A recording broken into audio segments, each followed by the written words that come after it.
La jeune fille paresseuse et la jeune fille travailleuse. Il était une fois un père et ses deux filles qui vivaient ensemble dans un pays lointain. Une des filles était travailleuse et l'autre très paresseuse.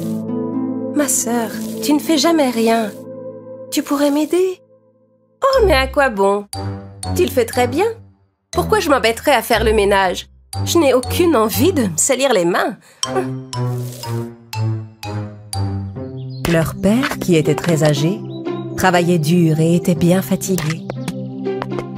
Le soir, leur repas n'était fait que d'une soupe et d'un peu de pain sec. Un jour, le père fit une demande à ses filles. « Mes chères filles, vous êtes tout ce qu'il me reste.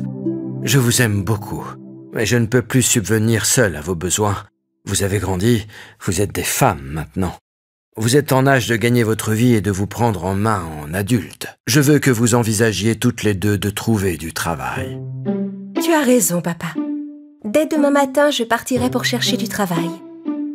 Et toi, qu'en dis-tu, ma fille? Si ma sœur travaille, eh bien, ce sera suffisant pour t'aider. Et moi, je n'aurai qu'à m'occuper de la maison. Le vieil homme fut rassuré de voir ses filles si motivées. Le lendemain, alors que la jeune fille travailleuse quittait la maison pour chercher du travail, son père s'avança vers elle. « Ma chère fille, j'ai un conseil à te donner. Ne refuse jamais d'aider quelqu'un qui te le demande. Sois travailleuse, serviable, aime ton travail. Fais les choses qu'on te demande de faire avec soin et bonne volonté. » Merci pour tout, papa. Je serai consciencieuse et je suivrai tes conseils. La jeune fille travailleuse se mit en route, tandis que la jeune fille paresseuse, qui prétendait s'occuper de la maison, ne faisait rien du tout. La maison était de plus en plus en désordre et plus sale de jour en jour. La jeune fille travailleuse marcha pendant des jours, sans trouver personne pour l'embaucher. En chemin, la jeune fille travailleuse rencontra un arbre dont les racines et les branches étaient toutes sèches. « Bonjour, jeune fille, accepterais-tu de nettoyer un peu mes branches et de donner de l'eau à mes racines ?» La jeune fille travailleuse nettoya toutes les vieilles branches de l'arbre, sans se soucier de ses mains écorchées. Puis elle arrosa ses racines avec l'eau de sa gourde. « Oh, merci beaucoup, jeune demoiselle. Mais maintenant, c'est toi qui n'as plus rien à boire dans ta gourde. » Ça ne fait rien. Tu avais besoin de mon aide, alors je t'ai aidé. Je trouverai sûrement de l'eau quelque part en chemin. La jeune fille travailleuse se remit en chemin. Un peu plus loin, elle passa devant un four en pierre dont plusieurs parties étaient cassées. « Bonjour, jeune fille. Tu pourrais me réparer pour que j'aie meilleure allure ?» La jeune fille travailleuse ramassa de la boue par terre et reboucha toutes les fissures du four. « Merci beaucoup, jeune fille. Mais regarde, tu es toute sale à cause de moi. »« Oh non, ça ne fait rien. Ne t'en fais pas. Tu avais besoin d'aide? Alors je t'ai aidé. » La jeune fille travailleuse s'éloigna du four bien réparé et continua sa route. Au bout d'un moment, elle rencontra un petit agneau. Le petit agneau était noir comme du charbon, de la tête aux pieds. « Bonjour, jeune fille, regarde-moi. Je suis tombée dans un tas de charbon tout noir. Tu voudrais bien me laver dans l'eau du lac ?» La jeune fille travailleuse lava l'agneau avec l'eau du lac. L'agneau retrouva toute sa blancheur d'origine. « Merci beaucoup. Mais à cause de moi, tu es toute mouillée maintenant. » Tu avais besoin d'aide, alors je t'ai aidée. J'étais toute sale moi aussi. Ça m'a permis de me laver. La jeune fille travailleuse se remit en route. À la nuit tombée, elle arriva devant une somptueuse maison où vivaient 7 fées. La jeune fille travailleuse entra timidement. Bonsoir. Je suis désolée d'entrer chez vous sans y être invitée, mais je me demandais si vous auriez du travail à me donner. » Tu peux rester ici si tu veux travailler pour nous. Nous avons 7 chambres en tout. Il faudra que tu nettoies 6 d'entre elles, chaque jour, consciencieusement, mais jamais tu ne devras entrer dans la 7e. La jeune fille accepta le travail. Elle nettoya les 6 chambres consciencieusement chaque jour, comme l'avaient demandé les fées, une année entière. Elle n'entra jamais dans la 7e chambre. Et quand elle eut gagné assez d'argent, elle demanda aux fées la permission de rentrer chez elle. « Bien sûr, jeune fille, tu peux rentrer chez toi. Tu l'as bien mérité, mais dis-moi, pourquoi n'es-tu jamais entrée dans la 7e chambre? Mon père m'a appris à faire mon travail avec soin et bonne volonté. Mon travail chez vous consistait à nettoyer 6 chambres sans entrer dans la 7e, c'est ce que j'ai fait. C'est ce que vous m'aviez demandé. On aimerait te remercier non seulement pour ton travail, mais aussi pour ton dévouement et ton honnêteté. Suis-nous. » Les fées invitèrent la jeune fille à entrer dans la 7e chambre. En ouvrant la porte, la jeune fille découvrit des tas de pièces d'or et d'argent. Tu peux te rouler au milieu des pièces d'or et d'argent, et toutes celles qui se colleront à toi t'appartiendront. La jeune fille travailleuse se roula en tous sens au milieu des pièces. En se relevant, elle brillait comme une étoile avec toutes les pièces collées sur elle. La jeune fille travailleuse dit au revoir aux fées et rentra chez elle. En chemin, elle rencontra l'agneau qu'elle avait lavé. Il était couvert de perles. « Je n'ai pas oublié l'aide que tu m'as apportée, jeune fille. Serre-toi, prends autant de perles que tu veux. » La jeune fille travailleuse remercia l'agneau, passa des perles autour de son cou et de ses poignets, puis se remit en route. Elle passa devant le four en pierre qu'elle avait réparé. « Je n'ai pas oublié l'aide que tu m'as apportée, jeune fille. Serre-toi, prends tout le pain chaud, tous les gâteaux que tu veux. » La jeune fille travailleuse mangea un morceau de pain cuit dans le four et en emporta avec elle pour rentrer à la maison. Un peu plus loin, elle vit l'arbre qu'elle avait arrosé. Il était couvert de fruits. « Approche, jeune fille. Je n'ai pas oublié l'aide que tu m'as apportée. Serre-toi, bois, prends tout le jus de fruits que tu veux. » La jeune fille travailleuse le remercia et but une gorgée de jus avant de repartir. « Merci beaucoup. Quelle aventure fructueuse !»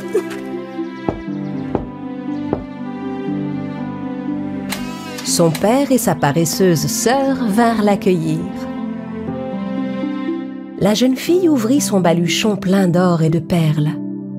La jeune fille paresseuse fut folle de jalousie en découvrant que sa sœur était devenue si riche. « Toutes ces pièces d'or! Je dois aller travailler pour une famille riche, moi aussi. Si ma sœur a reçu des perles, moi j'aurai des émeraudes. » La jeune fille paresseuse dit à son père qu'elle quittait la maison pour chercher du travail. « Très bien, ma fille, mais même à la maison, tu n'as jamais réussi à travailler. Tu es sûre que tu y arriveras ailleurs ?» La jeune fille paresseuse s'en alla sans répondre à son père. Elle marcha nuit et jour. En chemin, elle rencontra un arbre dont les branches étaient sèches. L'arbre demanda de l'aide à la jeune fille. « Bonjour, jeune fille. Accepterais-tu de nettoyer un peu ?»« Je ne peux rien faire pour toi, il fait trop chaud. Et je ne veux pas me décoiffer. Au revoir. » La jeune fille paresseuse s'éloigna. Elle arriva devant un four en pierre plein de fissures. Le pauvre four craquelé lui demanda de l'aide. « Je ne vais quand même pas m'abîmer les mains à faire de la maçonnerie pour te réparer. J'ai la peau trop fine et délicate. Débrouille-toi, au revoir. » La jeune fille paresseuse n'aida pas non plus le four. Elle rencontra ensuite un petit agneau noir comme du charbon, qui lui demanda si elle pouvait le laver. « Tu es dégoûtant. Écarte-toi de mon chemin. » La jeune fille paresseuse s'enfuit en courant. « Quel agneau paresseux! Il n'a qu'à se laver tout seul. » La jeune fille arriva enfin devant une belle demeure. La jeune fille paresseuse entra et demanda du travail aux 7 fées qui vivaient dans la maison. Les fées lui proposèrent de rester 1 an et de faire le ménage de 6 chambres seulement. « N'oublie surtout pas, jeune fille, tu ne devras jamais entrer dans la 7e chambre. » La jeune fille paresseuse nettoya chaque jour les 6 chambres à contre-cœur pendant plusieurs mois. Jusqu'au jour où, ne pouvant contenir sa curiosité, elle entra dans la 7e chambre. Mais au lieu des pièces d'or et d'argent, elle y trouva des guêpes et des chauves-souris. Les guêpes piquèrent tant la jeune fille paresseuse qu'elle avait des marques partout. Elle avait très mal. La jeune fille s'enfuit en courant pour rentrer chez elle. En chemin, elle croisa l'agneau qu'elle avait refusé de laver. Il était couvert de perles. La jeune fille essaya de l'attraper pour lui prendre des perles, mais l'agneau s'enfuit en courant. La jeune fille reprit sa route, épuisée. Elle arriva devant le four en pierre qu'elle avait refusé de réparer. De beaux pains tout chauds étaient posés devant. Quand la jeune fille essaya d'en prendre, le four chauffa et la jeune fille paresseuse se brûla les mains. En s'enfuyant, la jeune fille passa devant l'arbre qu'elle avait refusé d'arroser. Les branches de l'arbre étaient couvertes de fruits. Quand la jeune fille paresseuse essaya d'en cueillir, l'arbre se pencha en arrière. La jeune fille alla de l'autre côté, mais l'arbre se pencha dans l'autre sens.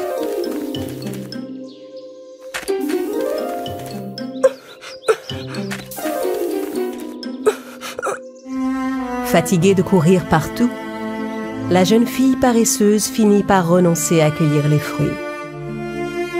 Elle marcha 2 jours de suite sans s'arrêter et arriva enfin chez elle. En la voyant arriver, les vêtements sales et couvertes de plaies, son père et sa sœur furent stupéfaits.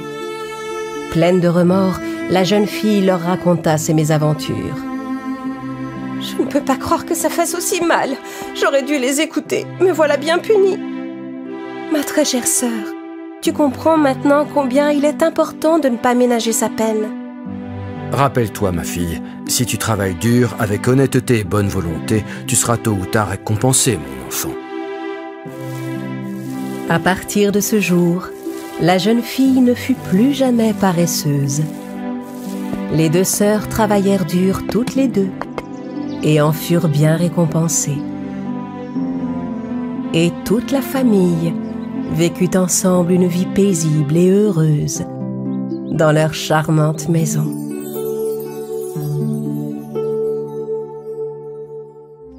La fille paresseuse et les chaussons rouges magiques. Il était une fois une jeune fille paresseuse qui vivait dans une petite ville et qui ne voulait jamais travailler. Elle préférait passer ses journées à rêver assise devant son miroir. Elle se plaignait tout le temps de ses vieux vêtements, mais ne faisait rien pour pouvoir s'en acheter de nouveaux. Un jour, la jeune fille paresseuse alla en centre-ville. En passant devant les vitrines des magasins, elle bouscula une jeune fille nommée Karen. Ah! Les 2 jeunes filles tombèrent par terre. Les chaussons rouges de Karen attirèrent l'attention de la jeune fille paresseuse. C'étaient les chaussons dont elle avait toujours rêvé. « Quels beaux chaussons! Je les trouve absolument magnifiques! »« Oh, c'est vrai? Merci beaucoup. Oui, moi aussi, je dois dire que je les aime énormément. Tu veux bien me dire où je peux trouver des chaussons comme les tiens? » Karen lui expliqua que ces chaussons étaient des exemplaires uniques et qu'ils avaient été faits pour elle. La fille paresseuse fut très déçue d'entendre cela. « Voici ce que je te propose. Si tu m'apportes 3 sacs d'or, je veux bien te laisser mes chaussons rouges. » La fille paresseuse accepta la proposition. Elle disait être très riche, mais elle ne possédait pas autant d'or. La fille paresseuse n'avait jamais travaillé de sa vie.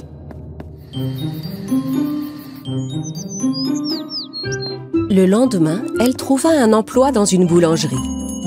Le boulanger lui demanda de faire 10 miches de pain et de les placer dans une panière. La jeune fille commença à pétrir péniblement la pâte. À peine avait-elle formé 2 pains qu'elle en avait déjà assez. « Ah, ce travail n'est pas fait pour moi.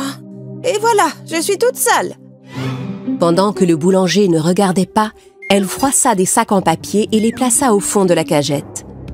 Puis elle posa par-dessus les 3 pains qu'elle avait réussi à faire.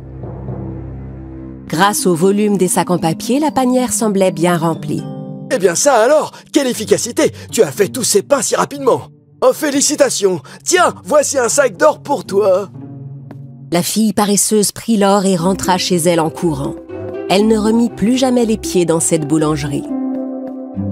Et voilà, encore 2 sacs d'or à trouver. Dès que j'aurai ces sacs d'or, les jolis chaussons rouges seront à moi. Le jour suivant, la jeune fille paresseuse alla demander du travail dans une épicerie. L'épicier lui demanda de trier les fruits et de jeter les pourris. Mais la fille paresseuse ne voulait pas toucher des fruits pourris.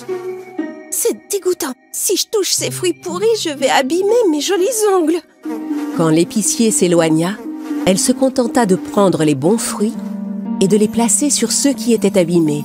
Sans toucher les fruits pourris, elle les avait tous cachés. « Comment tu as fait pour les trier aussi vite? Félicitations! Tiens, voilà un sac d'or bien mérité. » La fille paresseuse prit l'or et courut chez elle. Elle ne repassa plus jamais devant cette épicerie. Ah, plus qu'un sac d'or et les chaussons sont à moi. La fille paresseuse était tellement fatiguée par le peu d'efforts qu'elle avait fourni qu'elle s'endormit en rêvant devant la fenêtre. Dans son rêve, elle dansait dans un bal. Et tout le monde admirait sa façon de danser dans sa belle robe et ses jolis chaussons. Tu as vu comme elle danse bien? Elle est tellement gracieuse. Je ne peux pas détacher mes yeux de ces chaussons brillants. Ils sont tellement jolis.